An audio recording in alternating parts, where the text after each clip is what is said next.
there was no risk of Ukraine joining NATO. Ukraine, by the foundational laws of NATO, could not join due to the fact that they have territorial disputes with the Russian Federation. The fact that the Russians have control of Crimea and that separatists backed by the Russians and Russian soldiers had control of 1/3 of the Donbass, the Donetsk and Luhansk, that meant that foundationally they just aren't allowed in. Hey folks, welcome to the Classical Liberal Project. My name is Danielle. I'm here with Jonathan Casey and Jonathan Eagle, and we've got our special guest today, Dylan Burns. Dylan, can you tell me a little bit more about yourself? Maybe how you got interested in Ukraine, or why folks like me who know nothing about you should even listen to this? Sure. My name's Dylan Burns. I was born and raised in the best state in America, known as Maryland. I was born a coastal elitist and I will die a coastal elitist. It's just how it is. But I first started getting interested in foreign policy while I was first getting interested in politics in high school, when I was starting to work on local state campaigns and get involved in local advocacy. I started following the Syrian civil war day by day by relying on open source intelligence. I went to a school where you could take, laptops and computers to school, and I spent all of my free time between classes during lunch kind of following all the battles, seeing what photographs were coming out, what weapons different factions were using, and following it because I got very emotionally invested, even after I got intellectually invested in what was going on in Syria. That's how I first got interested in foreign policy. I then, while still in high school, I started studying foreign policy, a little bit about it in IR at the University of Maryland through a program where you can take college classes while still in high school. And I started studying IR in college, but then the war in Ukraine happened, and I'd already worked as a foreign policy advisor for 2 congressional campaigns at that point. And so I made the decision, look, I can get a degree anytime I want. An opportunity like this for an independent struggle of this scale doesn't happen. You can't really choose when that happens. So I made a decision that I would go over there and I would try to document what was going on, because my coverage was getting a lot of attention on my channel, and I was making a decent amount of money through covering it early on. So I wanted to put that money back towards improving the coverage, and I've definitely done that. And I'm now very interested in developing myself as a war journalist. How often have you been over there, and for how much time? I was probably over there for about 4 or 5 months. By the time that I'd left, I had been there for the majority of the war. Now I've been gone enough that that's no longer the case. But I spent I was there during the Kherson counteroffensive. I was there during the Kharkiv counteroffensive as well. And I was in the Kherson area during that as well. So it was during a lot of very vital moments in the war when the tables started to get turned on the Russians and a lot of the territory was started getting captured back. Noted. I one of the things that I think you'll see in the title for the listeners that are joining us is, as you know, the Classical Liberal Project is associated with the Classical Liberal Caucus, and we're a part, kind of an organizing group within the Libertarian Party. This has been the war in Ukraine is a big topic among everyone, but in the Libertarian Party, there's been a lot of conflict around this topic, and there's been a lot of, to be honest with you, what feels like Russian misinformation and propaganda making its way into some of these online circles. And so one of the things that I was hoping we could do in the conversation was talk a little bit about your experience and talk through some of the things that we hear floating around, some things that I think are misinformation or some things are truthful. Kind of see both sides of the issue. I know that you spent a lot of time thinking about this and talking to people. So that was what I was hoping we could do. Sure. And I know you just recently got back. Would you just get back from Ukraine in October? I think it was October, November. It was right when Christmas was coming up. I wanted to be home by Christmas. That was what I was aiming for. And I took my time here to kind of relax, reorientate myself, try to develop a model where my type of work can be financially stable, because this has been a huge adjustment from what I was doing before. Joshua, when we were talking at Miami, we even talked about this, that my shift in what I was doing as a content creator has been very massive, and that has come with some financial strain. And so I needed to take time to figure out how to manage this. But I have done a little bit of work. I went to the Rage Against the Machine rally where the chair of the Libertarian Party was speaking, and my goodness, what a decadent event. It was very, very bad. I feel like you did do it. You did try to do it justice with some rather unbiased coverage. Like I felt like you were just sitting there talking and asking questions, like actually hearing people stories and like trying to like listen to them, which I think you did a great job of. But one of the things I thought we would be wise, and Jonathan, Danielle, jump in and tell me if you think we should take a different approach here. But I think we should go back to the beginning, Okay. and talk a little bit about 2014, which I know that this conflict goes back hundreds of years, right? This is not something that's by any means new, but I bet if we're going to look at really where this escalated and the pivot point was 2014. And I think starting there and kind of working our way up to more current events would be an interesting idea, an interesting angle. So one of the things that I hear floating around a lot, and I've heard this a lot today, is that the 2014 revolution, I think is what, the major uprisings against Russian interference were a CIA plot. That was backed by the U.S. government. It wasn't natural or organic by any means. I had some anecdotes on that based on my work with people that I know that were involved in those revolutions that I think is interesting. But I'm curious as to whether or not you've heard this narrative before. How do you address it, and what are your thoughts on it? I've heard this narrative a lot. It's not a new narrative. It's something that has been talked about ever since the Euromaidan revolution, also known as the Revolution of Dignity, by people who are more involved with it. So it's not a new conspiracy theory, but I don't really give it any grounding. And I think the best way to talk about this is to just go through the period of events, because what a lot of people portray it as is that Yanukovych was like in office one day, then a bunch of people were like, I really hate the Russians and I've been given all this money and resources by the CIA, then CIA backed Nazis overthrew the government. That seems to be the narrative that is brought forward. I've seen people like I don't know if I'm allowed to do direct call outs here, but I've seen people like Jimmy Dore like push this narrative on like the PPD podcast and a bunch of other locations where a lot of information is deceptively left out to not paint the full picture. And so I think actually we should start in 2012. We could start anywhere, but 2012 is the easiest place to start because that's when Yanukovych ran for re-election. While he was running for re-election, he promised that he would institute something called the Association Agreement. What the Association Agreement was an agreement between Ukraine and the European Union that would allow things like visa-free travel, a bunch of unrestricted trade, things that I would assume a lot of classical liberals like yourself would actually probably think, hey, that's a good thing. The interconnectedness of the world will allow not only more prosperity economically, but also I believe as kind of a libcuck that the more international trade you have, the more trade you have with the nation, the less likely you go to war with them. If you want a cocoa bean supply, if you go to war with your cocoa bean supplier, it's kind of hard to, trade the cocoa beans. And so I thought it was a good thing, and the majority of Ukrainians agreed that it was a good thing. The majority of Ukrainians favored it, and part of the reason Yanukovych won was because he made this promise. 2 years passed by, and the negotiations on the association agreement are winding down. It's 2014. And as they're preparing to sign the agreement, Russia decides to use something called economic coercion against the Ukrainian state. They stop 25% of Ukraine's trade.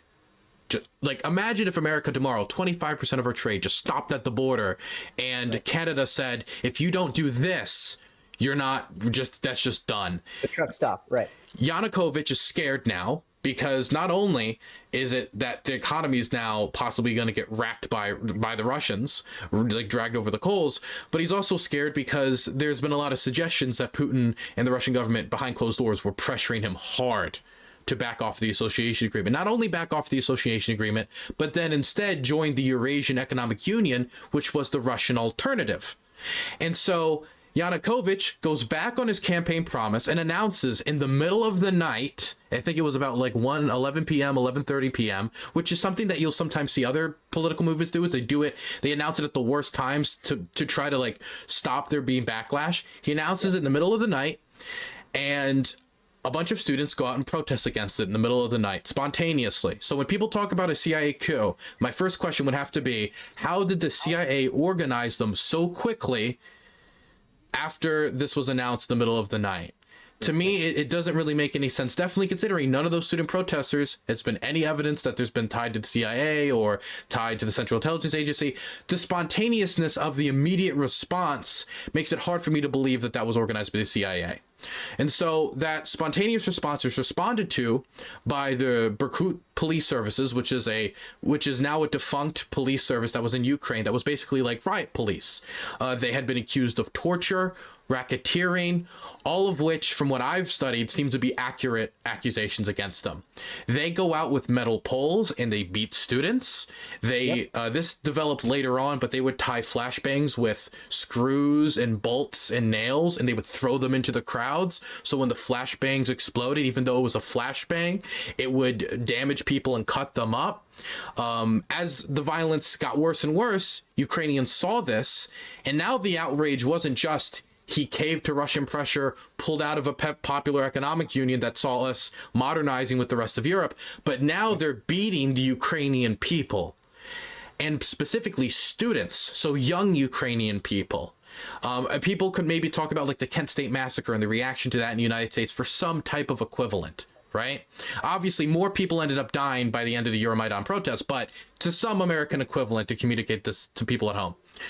At that point, more people joined the protest movement. It expanded into the Automaidan. And as the movement expanded and we had more medics and people on the ground and like, you know, the movement just got bigger and bigger, the response to it got more and more brutal. This is when the Tatushki came in. The Tatushki, and I mean this literally, were hired gangsters, as in it would be the equivalent of Biden going out and hiring MS-13 to go put down some rally about inflation.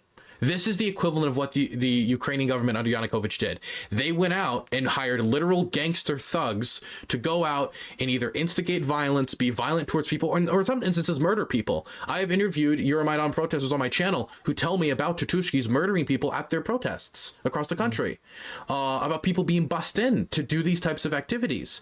And as the protest movement was beat upon harder, it only got worse and worse for Yanukovych. He had reached a boiling point. His mandate had been lost.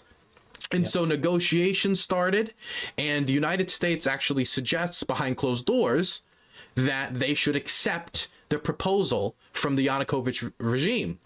The protesters don't. Yeah, the protesters should accept it. People talk about the Victoria Nuland phone call as a piece of evidence, but if people listen to the whole phone call, in that phone call, as a piece of evidence for its being CIA, because they were like, we don't like this government and we want this guy to be in charge possibly instead. But in that phone call, they specifically say we don't think the protesters should keep going. They should accept the deal. But then they didn't. Make a deal with the Russian-backed. Yes, they should make a deal with the Russian-backed proposal, but they don't. And I think that's another big sticking point for it being a CIA plan. If it was a CIA plan, why were protesters doing what the United States and Victoria Nuland, who is supposed to be like the mastermind of this CIA coup, why are they doing the exact opposite of what they would have suggested? It doesn't make sense to me. And I think the biggest piece of evidence that there is for it being a CIA-backed coup, outside of just like, you know, like just like conspiracy rambling or stuff that doesn't have any evidence, was the idea that the National Endowment for Democracy, which does have some historical ties to the CIA, had given money to certain Ukrainian NGOs that promote the idea of like democracy or like anti-corruption in the country. And the idea is that by us doing that, we had taken capture of Ukrainian sentiment and made them go do it by brainwashing them through our NGOs. To me, I feel like this is really underselling the Ukrainian people. This is really underselling their autonomy and their ability for them to make their own decisions. Nation states all around the world influence each other all the time, right? Through different ways, sometimes even more covert. For example, it would be really dumb for me to say that the reason Donald Trump won in 2016 was because of the Internet Research Agency. That because of the Russian Internet Research Agency and because of some Facebook memes, that's the reason he won. Therefore, it was a coup in the United States, a Russian-backed coup, and we had a Russian dictator for 4 years. That would be silly. It would be silly. No, I don't care if Rachel Maddow says it herself. That would be a silly thing to do. But many of the people who would know how silly that is and will go out and say Russiagate, Russia hoax, are willing to use that same logic when talking about Ukraine in another country. It feels like there's a real lack of self-reflection when it comes to this accusation. Yeah, and one of the things that I think you touched on at the beginning was goes back to a very core libertarian principle. I mean, the thing that triggered this was the country's decision to try to align and have free trade with an ally, make their own independent decision without having to be bullied or pushed around by another big power. So it's very powerful. Jonathan, you want to take it, or Danielle? I don't want to hog all the questions. So that's a really interesting story leading up into the election of Zelensky.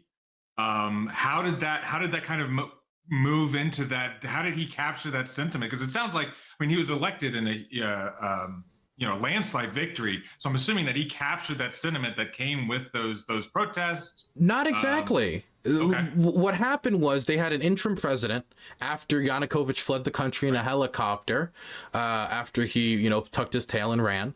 Ashraf Ghani, he's the original Ashraf Ghani, former president of Afghanistan. And so when he flees the country, they install a interim president, and then they hold a democratic election. And this is the thing when they talk about a coup.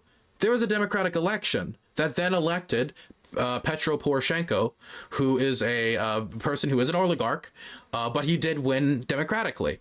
There seems to be no international monitors that seem to dispute the veracity of the results of that election. And then Petro Poroshenko didn't really deliver on what a lot of people wanted out of Euromaidan. And I think the main reason why is the dude, is an oligarch, and he was not bringing about the changes at the speed that a lot of people wanted. He did some things that people appreciated when it came to like preparing the Ukrainian military, because the Ukrainian military really failed in 2014. Because after Yanukovych fled the country, the Russians invaded Crimea to secure, they talk about liberation, but it was in large part to secure military bases. And they wanted to have access to the Black Sea port, and they were worried that the Ukrainian government might not renew the contract if it's not as friendly to them. Definitely if they were doing what they were doing into the lead up of Euromaidan, Euromaidan revolutionary president would probably not be very friendly to Russia. So at that point, Petro Poroshenko gets elected, and he doesn't deliver as much of the anti-corruption stuff as people wanted, because as much as the Euromaidan was about the Russians not controlling Ukrainian internal and foreign policy, it was also built up sentiment about anti-corruption efforts as well, and strengthening Ukrainian institutions.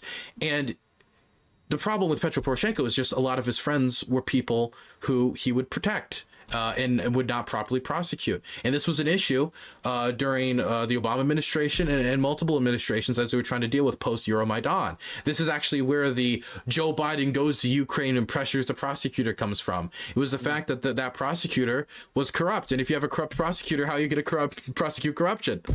And it was his failure, though, to deliver on the promise of Euromaidan that led to Zelensky, who was a comedian running as, hey, I played a president on TV, elect me president now, led him to win. It was kind of Trumpian, not in the way of like the same values of Donald Trump, but in the way it was like a Molotov to the establishment which had failed them, right? Yep.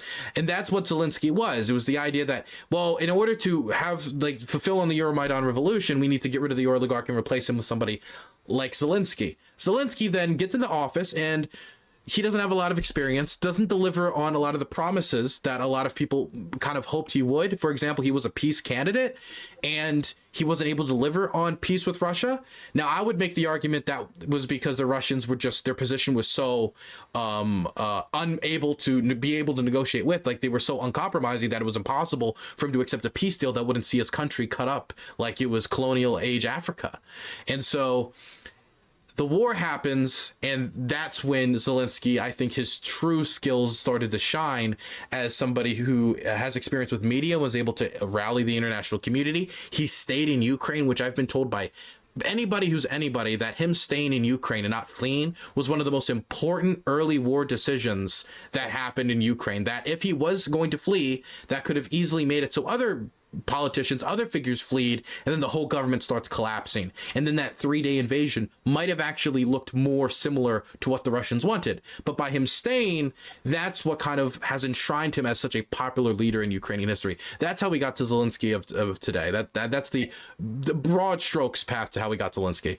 Now, you have to give me some more context on this, because I don't know nearly as much as you do, at least digging into the details. But when you look at the 2019 election, and that, from what I remember, the Donbass region, like the eastern part of Ukraine, he won in a landslide. Like Zelensky? Yeah. Wasn't it like 75%, 80% in the election in the eastern part of Ukraine? In the second round, yeah. In the second round, when it was him and Petro Poroshenko, it was like that. In the round before that, it was a lot more diverse, because the other parties were able to like nudge. It was like in the second round, though, Zelensky won. Zelensky won basically everywhere outside of, I think, certain areas around Lviv. I forget exactly where, but he won. It was the only area he did not win in the end. When he was elected, it was him versus Petro Poroshenko. I mean, the people dutifully elected Zelensky. He's the democratically elected leader, and the election monitors at the time said that the exit polling closely matched, if not exactly matched, what the results were of the election. Election monitors didn't have a problem with the results. It was a free and fair election in Ukraine. And the fact that international monitors didn't ring any alarm bells, I think that's a really big accomplishment in the advancement of Ukrainian democracy. And it's part of the reason why I'm so concerned. I don't want to see all that progress pushed back upon. Ukraine has enough issues strengthening their civil institutions, dealing with corruption, and trying to uphold their democracy as it is. The last thing they need is an authoritarian occupier, making it that much more difficult to uphold their democracy. I was going to ask Poroshenko. From what I understand, he was, people said that Zelensky was the U.S. backed candidate, but from my understanding, Poroshenko had more U.S. backing than Zelensky did. We liked Poroshenko. Poroshenko was more friendly towards the West. We liked Poroshenko because of that, and he was somebody who wasn't like super duper tied to the Kremlin like Yanukovych was. At least definitely not to the same degree. And so we had a much more friendly relationship with Petro Poroshenko. And I mean, if we could have controlled the results of the 2019 election in the United States, if we could have picked it, I think there's a decent chance we would have picked Petro Poroshenko just out of the fact that he had more experience as a legislator and as an administrator, whereas Zelensky didn't really have any, and he was kind of a wild card. And so if this was really like, if Ukraine is a puppet state, it doesn't make sense for us to bet on the comedian. Right. Well said. Well said. So one of the things that I wanted to talk about, and these are two of the major questions that I had. This is another thing I've heard a lot the last couple of days, is these Democratic votes. I think they were Donbass region and Crimea. Yeah. There was one in Crimea in 2014 as evidence. So these major votes to join the Russian Federation, or at least leave the Ukrainian nation state. Can you give me some context on those votes? I think the Crimean one in 2014 was right after the Russian occupation, and it was like a major landslide. It seems very fishy. Yeah. But do you have any context on that or thoughts? So when the Russians invaded Crimea, the thing that's really weird about it is the whole time they denied it. They denied they were doing it. That's why they were called the Little Green Men, is because they removed the Russian insignias, they went in and they took over the peninsula. Igor Girkin, who is the former defense minister for the Donetsk People's Republic, which is, the Russian proxy state in Donetsk, also a former FSB agent, alleges that they literally held Ukrainian administrators at gunpoint, telling them to dissolve the government. That's according to Igor Girkin, who's again on the Russian side of the equation. Whether you believe him, I guess, is up to you, since there's no photos or videos of it. But I don't know why he would lie about that, since it makes Russia look worse. At that point, they then wanted to rubber stamp the process, and that's, I think, the best way to kind of define what these votes are. Is they're not legitimate. A legitimate accounting of exactly what the democratic will of the people of the region is. It's basically formalizing the process, trying to incorporate it into the Russian legal system, and they need something to try to give them a mandate. And it's very easy to just be like, they support us, and if they support us, there you go, you're done. Problem is, though, if it is an actual democratic election, then it's kind of hard to control the results. What if they vote the wrong way? Now, the Russians already had a lot of advantages. If you were a pro-Ukrainian, there's a decent chance that once the Russian soldiers started coming, you got the hell out of there. And so there's going to be people who are displaced. There's going to be people who are afraid to come out and vote. This is why it's so difficult to poll in Russia, is because people are a lot of time very nervous about sharing their real political beliefs. A channel I would recommend for people to check that out would be, I think it's called like 1420. It's a Russian vlogger who goes around and asks people political questions. And it's crazy the amount of people who say, I have an opinion, but I can't share it. On camera, into the camera, just like very openly saying they can't share their opinion. And so it's very difficult to exactly try to calculate what the percentages was in Crimea, but they could have tried to host a democratic election. It's just that they didn't. The accusations of ballot stuffing were all over the place. There was no real international monitors that would usually monitor something like this that could have validated. All of the monitors that they did bring out were just like independent reporters that don't have ties to these reputable organizations that in many instances seem to have very pro-Russia frameworks or pro-Russia viewpoints. And so there wasn't really anything to really, I think, legitimize this as a democratic result. Not to mention, none of the options on the referendum in the first place even listed rejoin Ukraine. There was no option for them to even rejoin Ukraine. So if you're pro-Ukraine, why even go out and vote? Right. Yeah. It was, if I remember correctly, at least with the Crimean referendum, it was, join Russia or adopt the '92 Ukrainian constitution, which I think gave Crimea like more autonomy, is what it was. And then there was no other, and then that was it. Right. That is true. And so there was no option for these people who were just part of the Ukrainian nation to vote to be part of the Ukrainian nation. And so why would you vote in that election? Right. And if you were just annexed, do you think you'd vote 97% to join the Russian Federation? 97. It's a beautiful result. True unity on the peninsula. Perfect unity. Absolutely. So my question is, I do want to add one more thing. Since that annexation, over 250,000 Russians have migrated to Crimea, which poses a really difficult ethical dilemma for a lot of people, where it's like, this is very clear. It's very clear why this is happening. They're doing this in order to increase their influence in this strategically important peninsula for them. They want the military base there. They want access to the Black Sea. That's important for them. This, with control of Crimea, they can have a stranglehold on Ukrainian trade out of the region if they wanted to trade grain or anything like that. It'd be very difficult for the Ukrainians to engage in trade without the permission of the Russian state.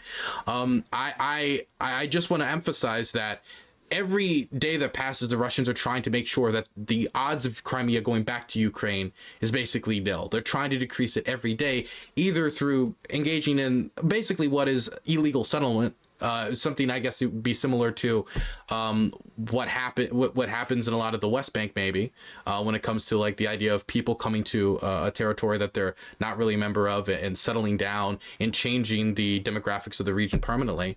And that is the purpose of the settlement there, is to make it so even if the situation changes, there's just so many Russians that have been brought there that there's not really much Ukrainian sentiment left, because they've all left because they were terrified.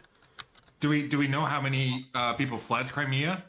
I don't know the number off the back of my head, but I know that I met a lot of people in Ukraine who used to live in Crimea and had left. Well, that's exactly what my next question was, is when you were over there, it sounds like you talked to a lot of them. What did they tell you? Is Crimea like, or is the Ukraine like the United States, where we have friends everywhere? We know people all over the country. So if California got invaded, I'd have a dozen friends I could call and say, what's actually going on? Is that what you're getting in Ukraine? It's difficult to communicate with people who are in occupied territory, because it's obviously a security risk if they start saying things that aren't that friendly. But there are reports that get out. People find ways to communicate using things like VPNs or other way to like get messages out. And there's a real chilling effect in a lot of the occupied territory of not expressing any pro-Ukrainian sentiment. You can get arrested for just playing the Ukrainian national anthem in these territories, because they see that as too sympathetic to the Ukraino-Nazis, therefore you need to be detained for further investigation. And so if that's the type of environment you've created, where just playing a song can get you thrown in a prison cell, it's going to be very difficult for somebody to kind of express those beliefs publicly. And so there's a lot of, in Kherson, that was a problem. In Crimea, that was a problem. In all occupied territory, it's a problem. There's a lot of accusations of torture that have been backed up by international groups like Amnesty International, and photographic and video evidence of said torture, which is many times just posted online by the people engaging in the torture. That's not even to talk about like POWs, but just like civilians in occupied territory. So you brought up the Ukraino-Nazis, and that's a big question, big issue. Everyone, where I was going. I know Josh was going to go there too. So what do you answer? People say, listen, I've got these photos. There's Nazi iconography on these photos, on these uniforms. What's that about? Why why are we funding Nazis? We all know. I mean, the Azov battalion is a real battalion, right? I mean, like, It is a real battalion. What do you say to the people that are like, hey, the Ukrainian government's just run by a bunch of Nazis? Because I think it's nuanced, right?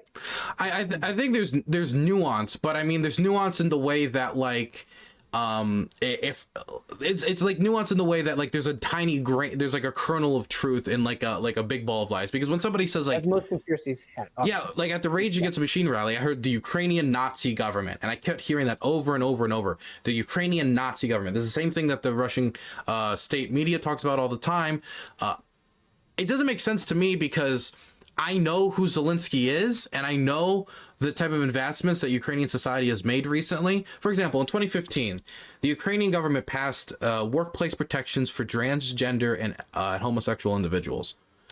If you're a Nazi government, is like, was, I don't know, like Hitler's exactly, I don't remember him passing like the like the pro-trans workplace anti-discrimination law. Like that just didn't happen because the values fundamentally contradicted that, right? Fundamentally.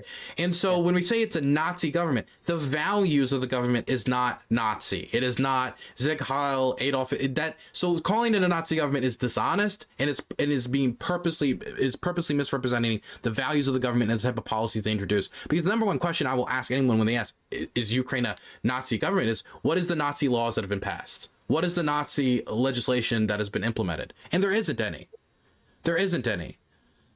And so, in many countries, there are Nazi parties in the parliament, or there are absolutely like parties. There's no equivalent in Ukraine, which is something that's notable. Like in the parliament, there's not an equivalent Nazi-esque party. Well, you can find those in other countries. There are far-right parties in Ukraine that have seats. I guess the one that scares me the most that has a seat is Svoboda. They have one seat in the Rada out of 450. But when we talk about them as Nazis, I would say they're pretty damn close, if not there. I think the people that scare me the most will always be right sector. They scare me the most because I've interacted with their people, and they are, I would say, definitely right wing. At the very least. The only actual Nazi I ever met in Ukraine was a right sector guy with a tattoo on his neck. But when we talk about the vast majority of Ukrainians, they're not fascists, they're not Nazis. In fact, the Azov Battalion's original like political party that broke off from it, I think it's like called the National Corps or whatever, they never got a single seat in the Rada. They've had complete political failure. The reason why a lot of Ukrainians like Azov isn't because I love their moral values and their political party. It's the idea that, oh, they're the guys who were in Mariupol and fought to the last man. That's how they talk about them. That's how, when they talk about respecting them, that's what they're trying to talk about respecting. They don't care about their political values really as much, because if they did, they would be voting for them, but they aren't.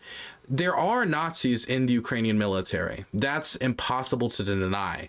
But the reason we're even talking about Nazis in Ukraine in the first place is because the Russians claim they were engaging in a denazification operation. And the thing that gets me about that is the Russians have Nazis in their own military. Rusich is a neo-Nazi militia that is fighting off of behalf of the Russian government in Ukraine, that has been involved in the occupation of Kherson, that has been involved in war crimes and many other atrocities, where they're publicly posting their propaganda online and blog posts about these Ukrainian degenerates. It's just like ranting, like Hitler-esque Nazism that is being spewed out by these people. There are Nazis in the Wagner Group. In fact, the Wagner Group was founded by a neo-Nazi who has an SS tattoo in his chest and has always been a home for the Russian far right. There are other Russian right-wing groups that have engaged in atrocities against religious minorities. And I guess my main point here is, how do you use Nazis to denazify Nazis? Yeah. That's the only reason we're talking about this in the first place. And it just doesn't make sense, because if the Russians really cared about it, they wouldn't be using Nazis to invade Ukraine. It's an issue that is a real issue in Ukraine, as it is a real issue in, I think, most Western countries, the problem of racism, anti-Semitism, and neo-Nazism. But to use it as a justification for the Russian invasion of Ukraine would be like somebody trying to point out, for example, the neo-Nazi that was exposed in 2018 as trying to plan a terror attack from inside the United States military, pointing at that and say, China has a right to liberate California from the neo-Nazis in the American military. I understand. David Duke has gotten more votes than the Azov Battalion, the Nazi political parties in Ukraine. That's true. Yeah. Just saying. But so I want to. So you said that, you know, what Nazi laws have they passed? And there's three things that I think I've heard as saying these are law: the conscription and not allowing any men to leave the country, banning political parties, and banning religions. So we can take this on one by one. So there's a difference between something being authoritarian in nature and something being Nazi, right?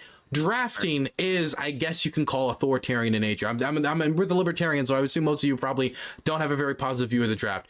Most countries, though, if they were in Ukraine's position, would immediately institute a draft. You do not think that if there was Chinese troops marching up into taking like New Mexico and California, all these, that America would not pull the trigger on a draft, or Canada or Mexico, the United Kingdom, any nation on the planet? Every single nation on the planet, if put in that position where they think they can use a draft to stop what is, in my view, a war of cultural annihilation, right? Where we have Dmitry Medvedev, the former prime minister, former president of Russia, right-hand man of Vladimir Putin, saying Ukrainianness is a disease of a mind, that the Russians gave Ukrainians the right to exist, that they created their state under Lenin, that it is an artificial state that can be taken away with ease, that the Ukrainian language is a fake language. This is the type of stuff that's talked about on TV, and Ukrainians are terrified of that, and that propaganda has consequences, like in Bucha, which I went to in person and talked to the people who lived in Bucha during the occupation and the type of atrocities they saw. It was horrific. Or in Izium, where a mass grave was uncovered of over 440 bodies. That is the largest mass grave uncovered in Europe since the Yugoslav genocides. Right? Like, this is like horrific stuff that is being waged upon Ukraine. And so people can say that I don't like the fact of a government ever drafting people or saying that we need to keep you here in case we need to defend the nation. And that's fine. But that's number one, that's not a Nazi policy, because that's a policy of basically any government on the planet. And any other government would do the same thing in Ukraine's position. So I guess for that one, I would say that. The other one was, what was the other ones? Could you tell me again? Banning religions and banning other political parties. As for banning other political parties, a lot of these political parties did have ties to the Kremlin or were tied in some way to the people who were collaborating, as in party members when the Russians invaded saying, everybody surrender, the Russians are taking over, or even went on to directly collaborate with the Russian occupiers. And so when you have political parties that are very sympathetic to said invader, or have members of these parties literally collaborating with the invader, it's not going to be that surprising that the government's going to crack down on them. Now, you can still disagree with that if you want to, and I understand that, but trying to portray that as like Nazi in nature, when I'm going to be honest, Abraham Lincoln kicked people out of the Congress and Senate after the secession for I think obvious reasons. Abraham Lincoln engaged in things like the suspension of habeas corpus. Does that make Abraham Lincoln a Nazi? Okay, well, if I asked the Mises Caucus, maybe, I don't know. But asking most people, Abraham Lincoln's on the penny for a reason. As for the last thing, banning the religion, the head of the Orthodox Church, the Russian Orthodox Church, which is also political in nature, if people want to ignore that or not, I don't know, but it is. He said that if somebody goes to Ukraine and dies fighting in Ukraine, that they will go to heaven.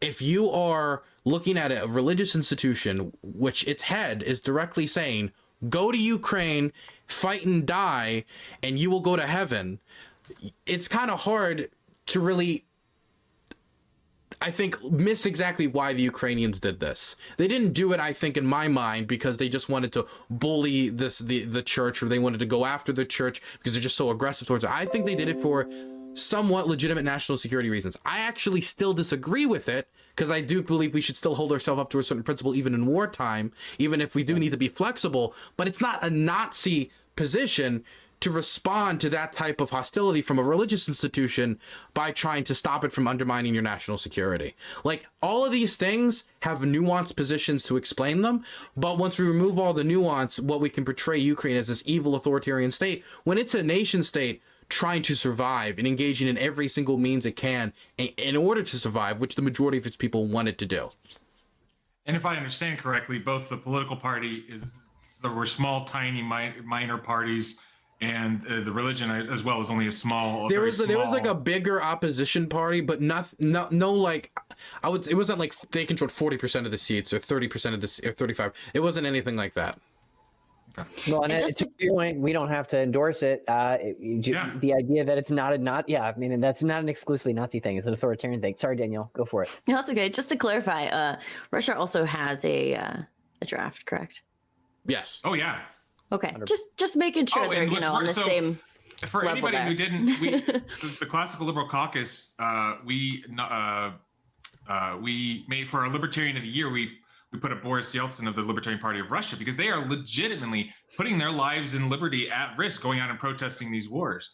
Yeah. They've had members after being convicted of protesting the war, get conscripted into their military because they protested the war. They get conscripted into the Russian draft, which is, I mean, it's just horribly evil. Like, at least in this country, we have the draft still, but at least there's some concept of conscientious objector. Right. It was a practice where if they arrest you in an anti-war protest, they would take you and they'd bring you to the office and then sign you up for conscription. Yeah. as a way to discourage people from going out and protesting against the war.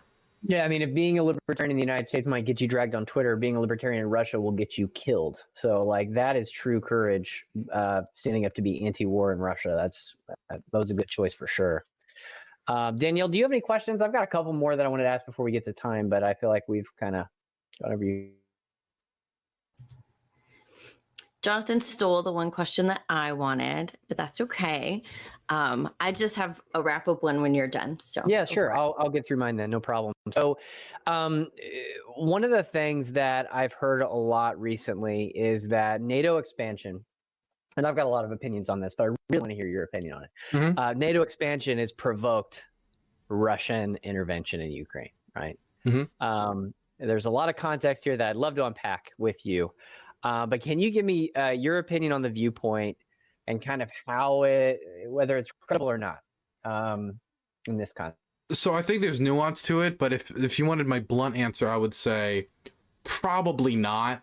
And the reason why is when the Russians invaded Ukraine on February 24th, when they did the massive expansion of the war, because the war's been going on for 9 years, but the expansion of the war, the main reason that they would tell the West about was, well, it was because you guys just kept expanding NATO and we didn't want Ukraine to join NATO. That's the foundational point they would be making at the time. They still make the point that we didn't want Ukraine to join NATO. There was no risk of Ukraine joining NATO. Ukraine, by the foundational laws of NATO, could not join due to the fact that they have territorial disputes with the Russian Federation. The fact that the Russians have control of Crimea and that separatists backed by the Russians and Russian soldiers had control of 1/3 of the Donbass, the Donetsk and Luhansk, that meant that foundationally they just aren't allowed in because according to NATO's founding documents, we don't allow nation states with those territorial disputes in because we don't want to be dragged into a direct war. We don't want to be dragged into that type of a conflict. And so as long as the Russians could keep control of Crimea, they don't even need to control the Donbass, but just Crimea, and Ukraine didn't recognize it, and they still were saying that's our territory, which that wasn't stopping anytime soon, they can't join NATO. And that had no risk of ending anytime soon.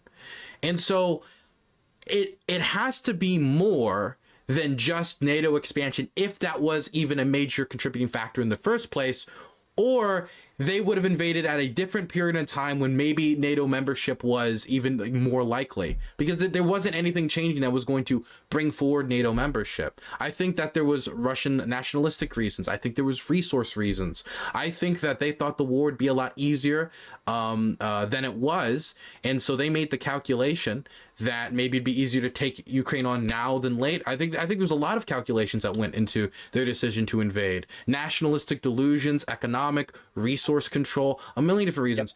Yep. But when we just say NATO expansion, I think that's not paying attention to the signs that led up to the invasion, which is... Well, and it's also... Oh, sorry, go for it. Let me just wrap up, which is that they couldn't join NATO, so I don't understand why they would invade now, since they weren't any closer to joining NATO.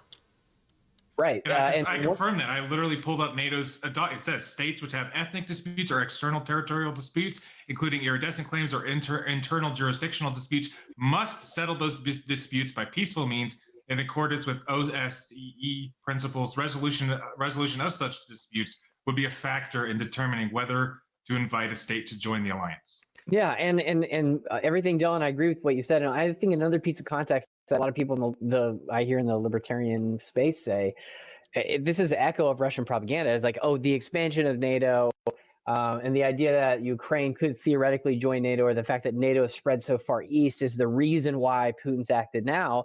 But it's been 20 years that Russia's had a border with NATO. I mean, Estonia and Latvia joined in 2004. Mm-hmm. That was 19 years ago. Estonia, Latvia, Lithuania, and Poland all have a border with Russia. Poland on Kaliningrad.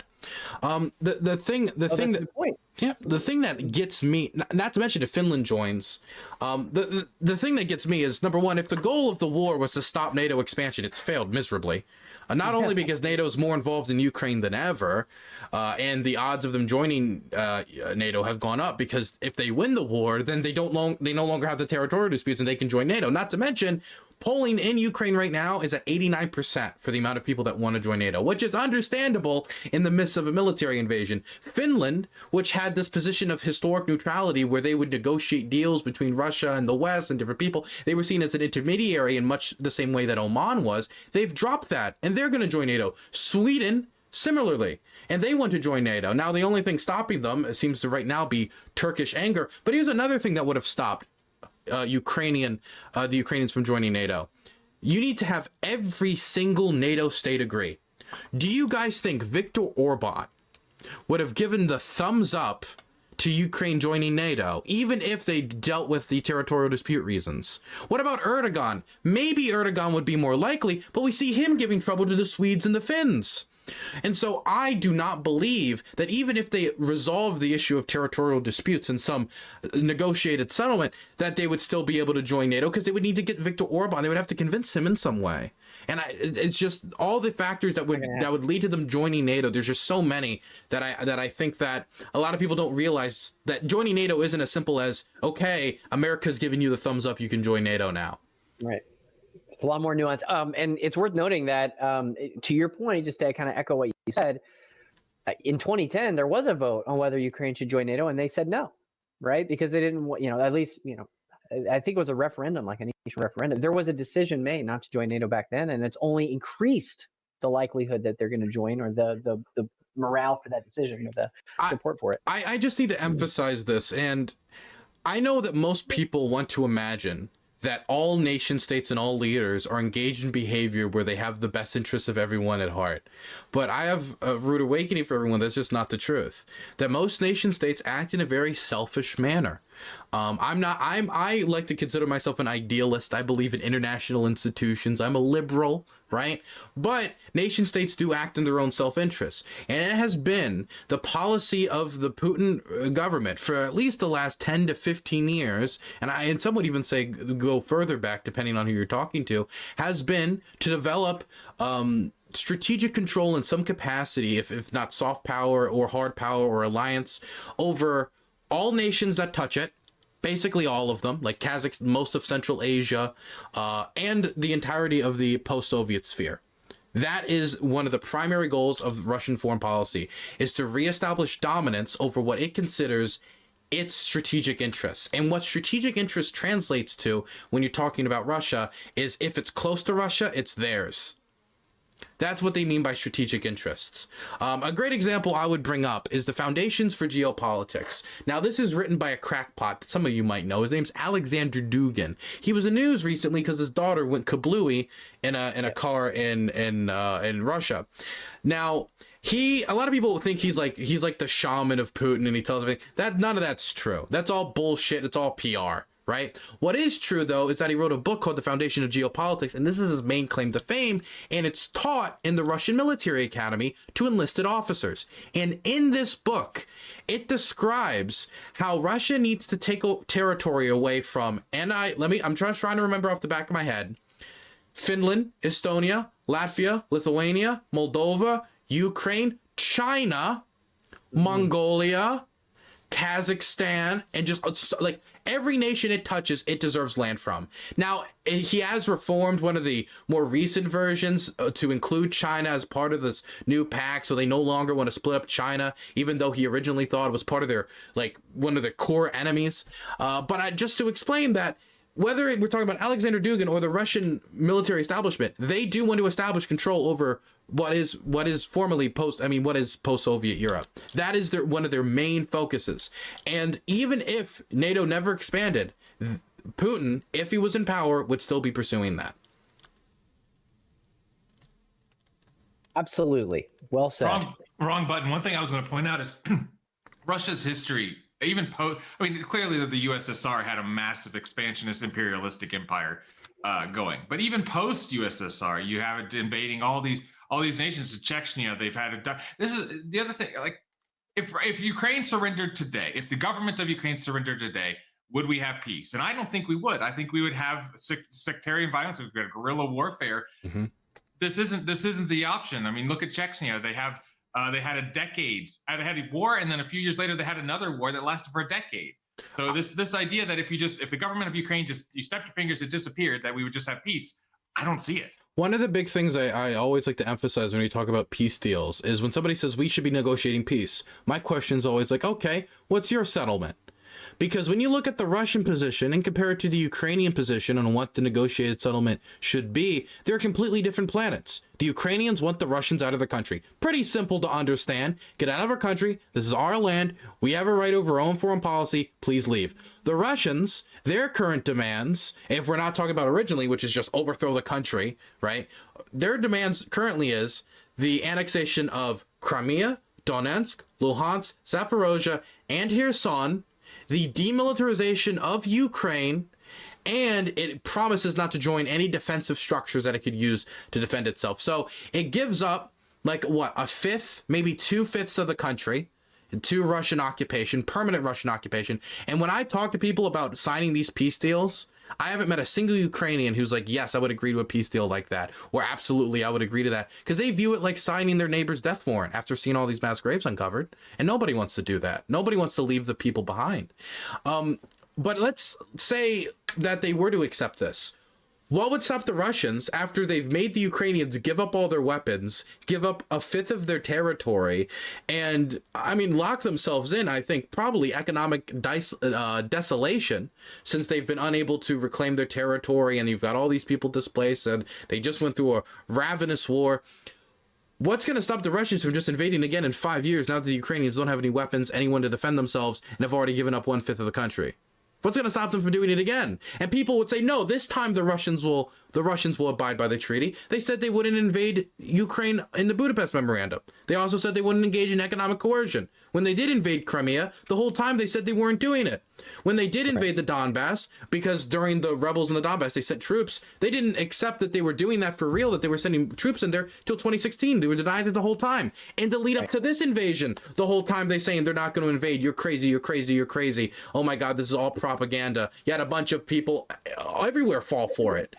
From Twitch streamers to mainstream political commentators, before then they invaded again. But this time, when the Ukrainians are going to be in a weaker political position, a weaker military position, and have less allies, that time, when it would be the easiest for the Russians to invade, that will be the time they finally decide, now we've had enough. Bullshit.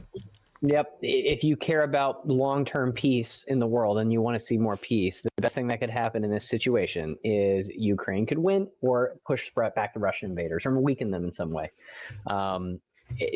Russia riding, completely mowing over Ukraine and getting all their demands is going to result in more war in Europe and more war in the world and not less.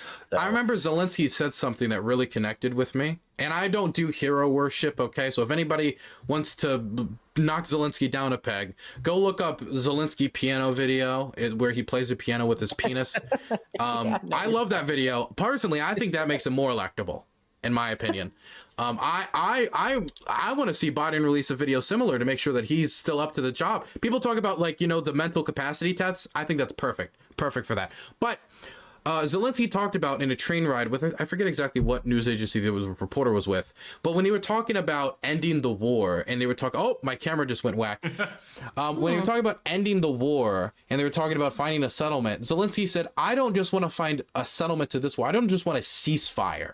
I don't just want an end to the violence for a year, 2 years, 3 years. I want the end of the cycle of violence, of hundreds upon hundreds of years of Ukraine's historical oppression. Voltaire wrote about Ukrainians want to be a free state, to be a free people. This is something that has existed for a long time, even if the Russian state will deny it. And so he thinks that this is an opportunity, a unique opportunity, when Ukraine's captured the imagination of the world, when they've seen everybody's paying attention to Ukraine. They've got the backing of what is called the West, right? NATO states like the United States, Germany, states they never thought would be sending them heavy weapons. This is their one opportunity, their one shot, 1 minute, legs, arms, spaghetti, whatever, the Eminem song. This is their shot. And he wants to end that cycle of violence by pushing the Russians out. And to accept a ceasefire now that would only delay the violence is just kicking this can down the road to another generation of Ukrainians who have to engage in the same struggle and will be saying, God damn it, why didn't our parents deal with this? Now we have to. Yeah, it's interesting because I think Putin did two major things by invading Ukraine when he did. He increased support of Ukrainians to join the West. That's the first thing. And he also initiated what I think you kind of touched on a second ago, Dylan, with the birth of the Ukrainian identity, like that Ukrainian national identity in a real way. That's a historically significant thing. And it's been very interesting to see this play out over the last decade. Very, very interesting. Oh, there we go. I fixed it now. Beautiful. Perfect. Perfect. Do you guys have any? Yeah, go for it, Dylan. I'm trying to remember. I was gonna say something, but then I lost it. I'll just say when it comes to negotiating a peace deal and finding a settlement, at the end of the day, the only just reason to go to war is a more prosperous peace. And so if the war ends and this is all over and all we've done is kick the can down the road to another generation, the children that I've interacted with, I remember I went to a Polish school that was hosting Ukrainian refugee children, and the headmistress was very nice, was bringing me around. It was the first time she met an American, and so she was I was trying to give the best impression so they don't just think we're all like violent GTA characters going yeehaw and crashing everywhere. Morally she brought me back outside to watch the children play and talk to me about how the Polish children, Ukrainian children, they get together, they have a nice time, they're fantastic, they're getting along. And she emphasized this because there's a lot of historical hatred between Poland and Ukraine due to a lot of violence that happened and like massacres and a lot of ethnic hatred, which has a lot of it's been pushed back in this war. And a lot of people have said it's an amazing actually how much Ukraine and Poland have kind of bonded over their shared suffering at the hand of Russian imperialism. But while we were back there, I asked, how do you tell the difference between the Ukrainian children and the Polish children if they play together all the time? And he says, there's one way to tell the difference. We live near an airport, and when the plane passes over the school, the Polish children just keep on playing, while the Ukrainian children lay down on the floor. Because in Ukraine, there is no civilian airlines right now. All the planes are military planes. And so they were taught to be scared of planes.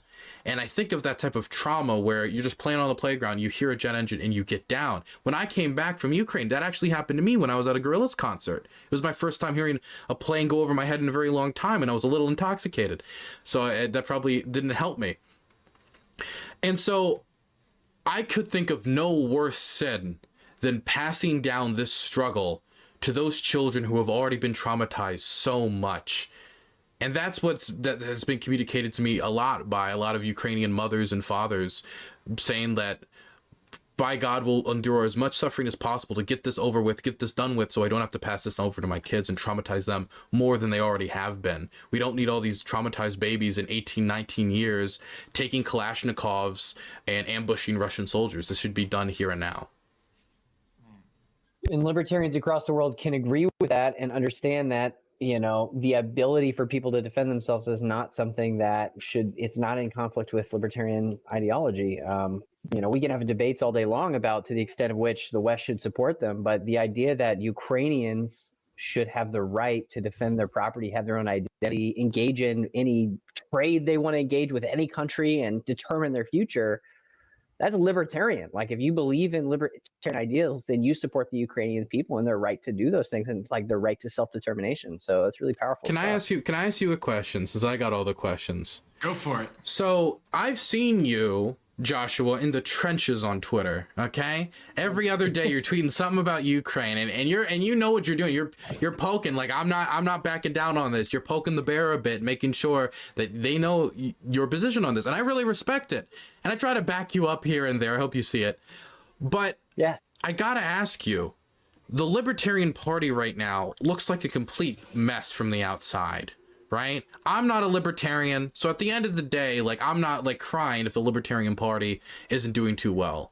But just out of compassion, it's kind of sad to watch though. To watch the Libertarian Party chapters tweeting about Taiwan's a part of China. To watch Libertarian Party chapters praising, in some instance, praising Putin in some examples, and going out and saying that Zelensky's Hitler, or speaking at the Rage Against the War Machine rally with Russian flags in the backdrop, having speakers on the same speakers list who And I know this is like I know they ended up not speaking there, but who was a convicted pedophile, but was still invited because, hey, at the very least, he didn't support Ukraine. At the very least, he didn't want to send weapons. Where they invited multiple people who were pro-invasion, who, Jackson Hinkle, for example, who was one of the speakers, who was calling Ukraine a Nazi state the whole time, said that he will vote for anybody who just cedes all of Ukraine to Russia.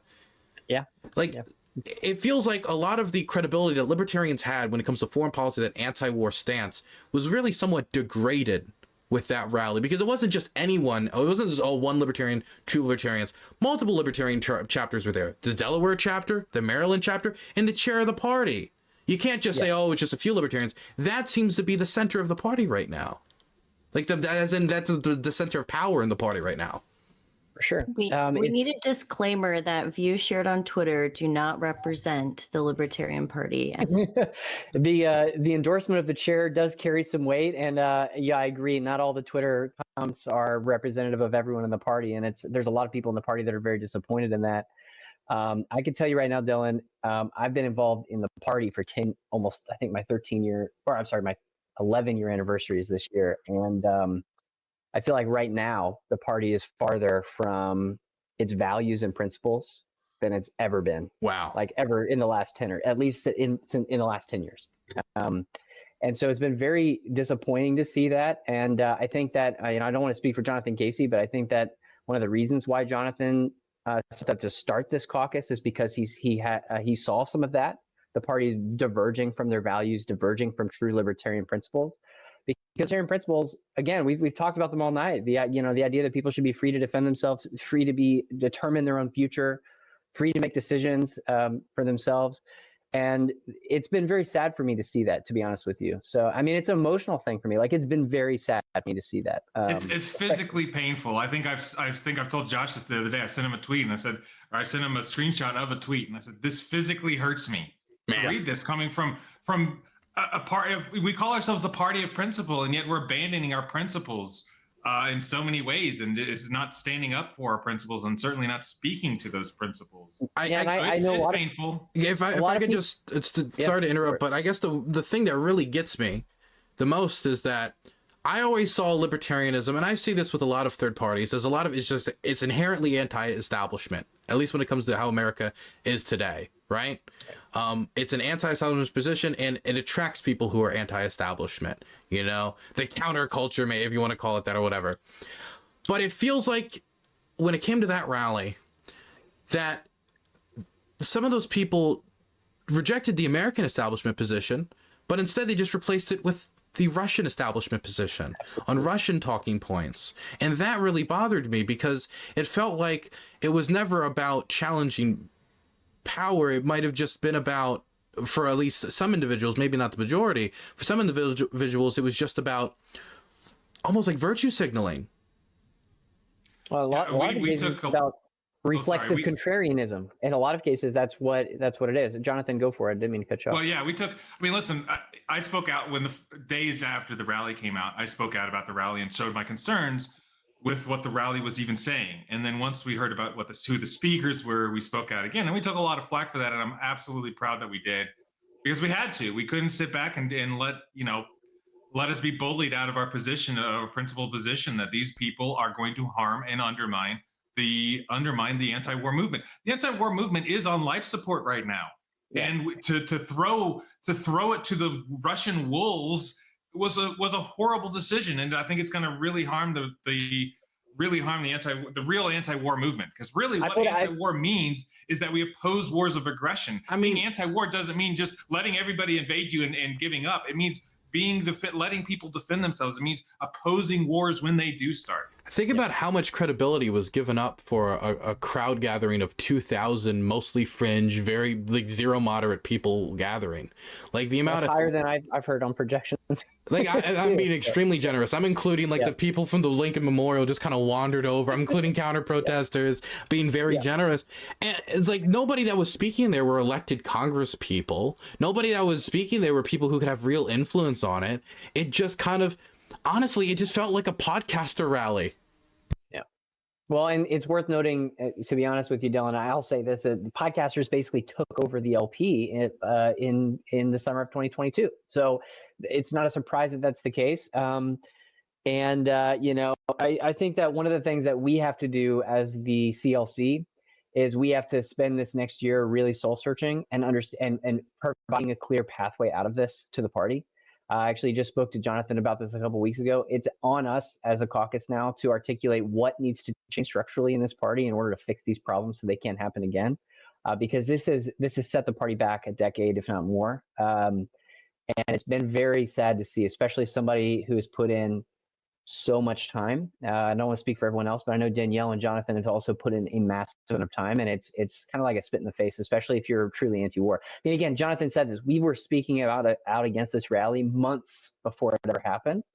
And I appreciate that, by the way. I saw that. I saw you doing that, and right, I really do appreciate it. Yeah, there were if they would have listened to some of the concerns. I mean, Jonathan provided them a slew of speakers that they could kick out. Jonathan approached the LNC. I went to 4 people on the LNC board. Only one ever got back to me, but they don't owe me their time. But we came up with a list of speakers that said, hey, listen, let's at least balance this thing out. Kick out the Russian speakers and replace them with these people that are actually truly anti-war. And we tried every possible opportunity to try to fix this problem before it blew up. And it was nothing came from it. So I will say, Joshua, you might be like one of those people not associated with Nixon after Watergate. It might be political gold in a year or two. You don't know by just not being associated. That's the strategy. So we'll see how it goes. We'll just stay on the principles. If you stay on your principles, in the end, it'll work out. So that's our strategy. That's what we're going for. So you're going back to Ukraine here, right? Correct, in the next couple of days. How can people follow you, find you? What do you want people to go look for you at? I'm flying out this Saturday. I'm going to the Netherlands so I can have legal fun with my good friend over there. Gonna be hanging out with my friend Lonerbox. Look, I'm a big advocate of legalizing psychedelics, and so Netherlands is like kind of like a pilgrimage.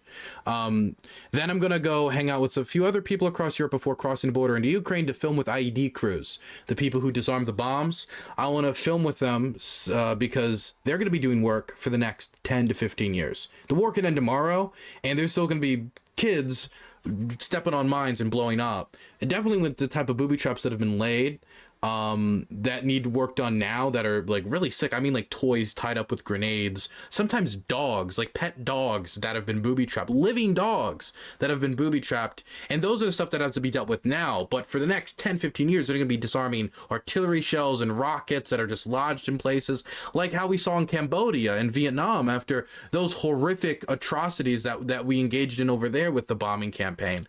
And so I want to make sure that there's some media out there that's covering the type of work they're going to be doing for the next 10, 15 years. And I think it's a unique experience, the type of nerves that you need to do that type of work, the type of person you need to be to do that type of work. And I haven't seen anybody else covering it that much. So I want to concentrate on that. I'm also going to try to interview aid workers, a bunch of other people. But if you want to follow me, you can follow me at DylanBurnsTV on YouTube. That's DYLANBURNS TV. I got a new piece releasing in the next 4 or 5 days where I interviewed signmyrocket.com, which is a website that will write custom messages on shells for donations and then fire them at the Russian army. It's an incredibly unique website, incredibly unique operation. Was very happy to visit them in person and talk to them. You can check out for that on my main channel. I'm trying to push that hard right now when it comes out. I think Danielle had one more question to take us out. I'm not sure, Danielle, if you want to close us up. Yeah, I mean, for me, I'm always looking for just like free market solutions, things that we can do as individual advocates. We've talked about a lot of real macro stuff, a lot of things that you and I and Jonathan and Joshua cannot do anything about, at least as far as I can tell right now, sitting in this conversation. Do you have anything that I and our other classical liberals can do to feel empowered to actually do something to support Ukraine or the anti-war movement, or just not be pro-Russia? So there are like charities that I could direct you towards.